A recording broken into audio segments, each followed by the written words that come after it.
میرے آقا صلی اللہ علیہ وسلم ایک دن انصار کے پاس تشریف لے گئے۔ اچھا، آپ نے انصار سے پوچھا کیا تم مومن ہو؟ تو وہ سارے کے سارے خاموش رہے۔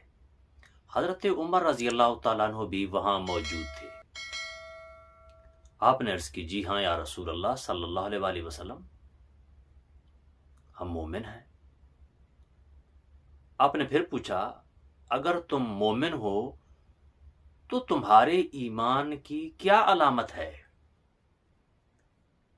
تو صحابہ نے پھر عرض کی یا رسول اللہ صلی اللہ علیہ وسلم، ہمارے ایمان کی علامت یہ ہے کہ جب اللہ ہمیں فراخی دیتا ہے، مال دیتا ہے، آسائشیں دیتا ہے، اپنی نعمتوں سے نوازتا ہے،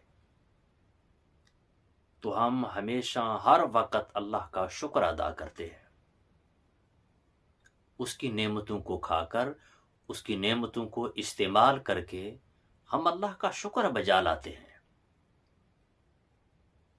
اور پھر فرمایا کہ جب اللہ کبھی ہمیں آزماتا ہے، آزمائش میں ڈالتا ہے، بیماری کی صورت میں، تنگ دستی کی صورت میں، اور کسی آزمائش کی صورت میں، پھر ہم اللہ کے فیصلے پر راضی ہو کر صبر کرتے ہیں۔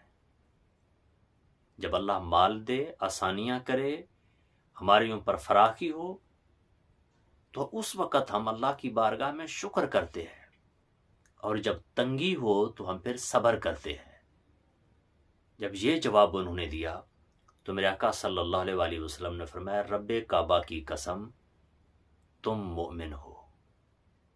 تو میرے بھائیو، ہمارے ایمان کی بھی یہی پہچان ہے۔ اگر اللہ نے بہت کچھ ہمیں دیا، جو کہ سب کو بہت کچھ ملا میرے مالک کی طرف سے، تو ہمیں شکر کرنا چاہیے۔ اور اگر ہمارے اوپر کوئی آزمائش ہے، کوئی تنگی ہے، برے دن ہیں، بیماری ہے، کوئی فقر و فاقے ہیں، تو ایسی کیفیت میں صبر سے کام لینا چاہیے، شکوے اور شکایتیں نہیں کرنی چاہیے۔